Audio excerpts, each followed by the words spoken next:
Salbrumni nangmani manekini sakao rangmani borok mama belai no jongjalo klai beka tongko sungtonai logoro aboni bukino kongresala situ habano gotoma thonai banda klaika situni adong manik de bosaka hastibo chamung samungni bial mabai borok lama koroja aboni bisingosi salbrumni nangmani manekini sakao rangmani borok mabai belai lama hama nahai miya ngui tongbai kha hastini tongko sungtonai logoro abo haiki hapang choloi manya ne koksi jaka কেন্দ্রীয় সরকার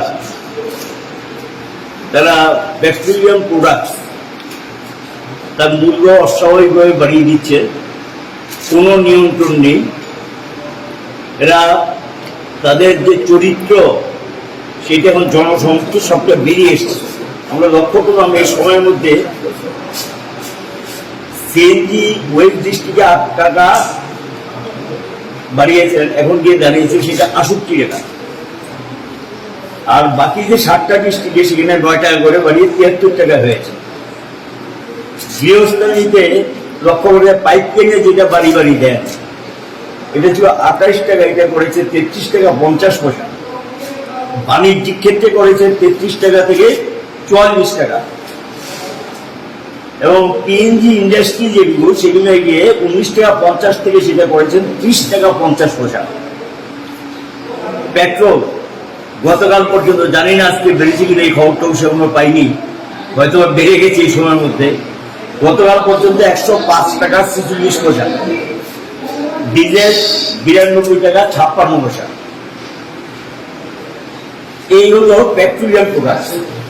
সঙ্গে পাল্লা দিয়ে যেটা ভয়ঙ্কর, জনগণের বিরুদ্ধে অনেকটা বলা যায় কোনো দায়বদ্ধতা নেই, যুদ্ধ ঘোষণা করেছে। 8 শতাধিক ঔষধ যেগুলি ঘুম থেকে উঠে মানুষের দরকার হয়, এই সমস্ত ওষুধগুলোর দাম অস্বাভাবিকভাবে বাড়িয়ে দিয়েছেন। 10%, 12% হারে দাম বাড়িয়ে দিয়েছেন।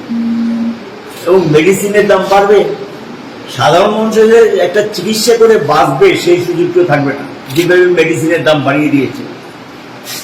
এভাবে 8 শতাধিক ওষুধের আইটেম যেগুলো মূল্য বৃদ্ধি তারা 1 এপ্রিল থেকে করে নিয়েছে। গত 12 দিনে 10 বার বেড়েছে পেট্রোলিয়াম প্রোডাক্টসের দাম। 7 থেকে 8 টাকা বাড়িয়েছেন। গ্যাসের দাম তো ছোটবেলা শুনতাম 60 পয়সা 20 পয়সা 1 লিটার কেরোসিন, এখন সম্ভবত এটা 67 টাকা হয়েছে 1 লিটার কেরোসিন। কোথায় নিয়ে দাঁড় করিয়েছেন? ঘরে যে আলোটা জ্বালাবে গরিব মানুষ যাদের বিদ্যুৎ নেই, বা বিদ্যুৎ তো সবসময় থাকে না, বিদ্যুৎ একটা সময় চলে যায়, সেই ক্ষেত্রে গিয়ে কেরোসিনের উপর ভরসা করতে হবে। এই ঘরে যে আলোটা জ্বালাবেন এই সুযোগ তো থাকবে না। কেরোসিন কিনতে করতে গিয়ে খাওয়াই তো নেই, কাজও নেই, করতেও কাজ নেই, খাদ্য নেই। কি করে? আগে তো খাদ্য জোগাড় করতে হবে।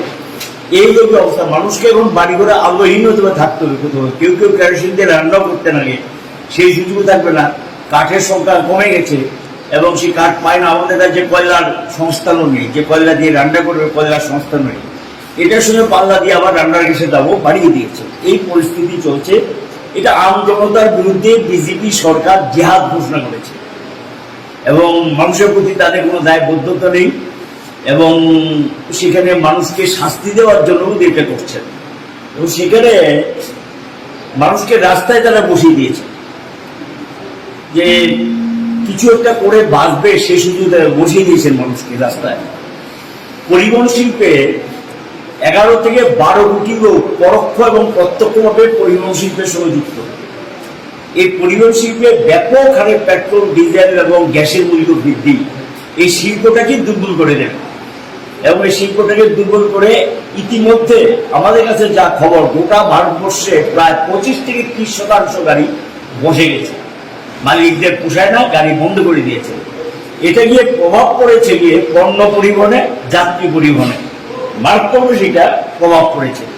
এবং এই যে 25 থেকে 30% গাড়ি বসে গেছে, এতে গিয়ে যারা এই গাড়িতে কাজ করে তাদের পেশাটা ছিল, জীবিকা নির্বাহ করতেন, এরা কিন্তু বেকার হয়ে গেলেন। সংখ্যাটা কিন্তু বিরাট।